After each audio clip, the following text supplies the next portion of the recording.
Hello students, here I am with my next video. Today we are going to see patella. So here is patella. It is the largest isthmoid bone as it get developed from the tendon of quadriceps femoris. And quadriceps femoris are the muscles of front of thigh region, and rectus femoris, vastus medialis, vastus intermedius and vastus lateralis. These four muscles togetherly develop this bone from their tendon. Okay. Now the patella is located in front of lower end of femur, about 1 centimeter above the knee joint. How to decide the side of patella, whether it belongs to right side or left side? So see, it is very easy. As it is a triangular bone, the base is directed upward and apex is directed downward.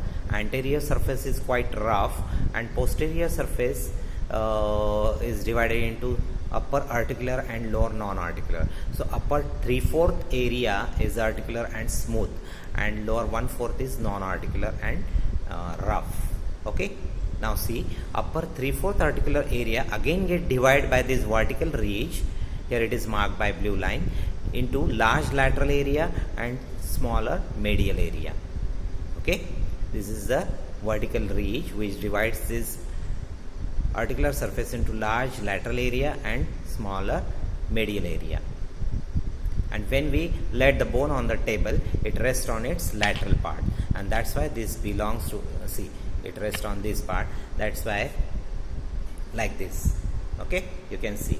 So here is a lateral portion. That's why this belongs to right side. Okay. Now the features of the patella. So as it is a triangular bone, it has base directed upward, apex directed downward, 3 borders, superior border, lateral border and medial border, and 2 surfaces, anterior surface and posterior surface. Now the superior border represents the base. Okay. And here is the lateral border which receives the insertion of vastus lateralis in its upper 1/3 portion, and medial border, it receives the insertion of vastus medialis about its upper 2/3 part. Now the apex is directed downward, anterior surface is quite rough and covered by the it is covered by the rectus femoris over along, and it is separated from the skin by the prepatellar bursa. Now the posterior surface, upper 3/4 of posterior, is articular and smooth. Now see, it is divided by vertical ridge into large lateral and smaller medial area, and again this medial area is divided by another vertical ridge. See, here it is again marked by the blue line. So it is divided into medial strip and medial portion. So medial strip and medial portion. Now see, medial strip is separated from the medial portion by this blue line, and this medial portion and lateral area togetherly forms the 3 pairs of articular facets as they get divided by these 2 transverse lines. See, here they are marked by the dotted lines. Here it is an. So in this way we have 3 articular facets, lower, middle and upper. 3 pair of articular facets, upper, middle and lower, and medial strip. Okay, and they get articulate with the intercondylar notch of the femur, lower end of femur during the knee joint. Okay.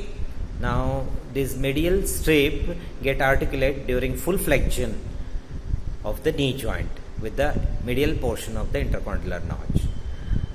The lowermost facet, articular facets, get articulate during extension of knee joint, while the middle facet articulates during the slight flexion of the knee joint, while the uppermost articular facets get articulate during the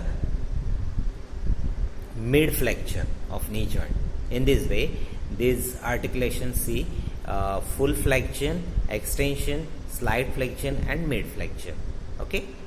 So in this way, this posterior upper 3/4 of the posterior surface is articular and it get articulate with the intercondylar notch during the different kind of movements of knee joint.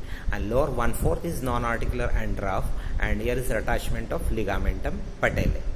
Okay, so it is very short bone and very easy to remember, students. Now what is the applied part? See, the fracture of patella, we can differentiate it from the bipartite and tripartite patella. Okay, again the dislocation of patella,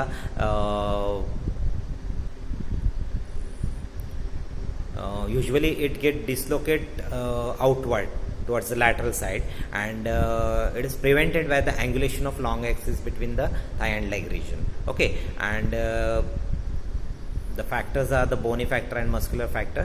So see, if we see the patellar articular surface on the lower end of the knee joint, the lateral edge and medial edge. Lateral edge is deeper than the medial edge.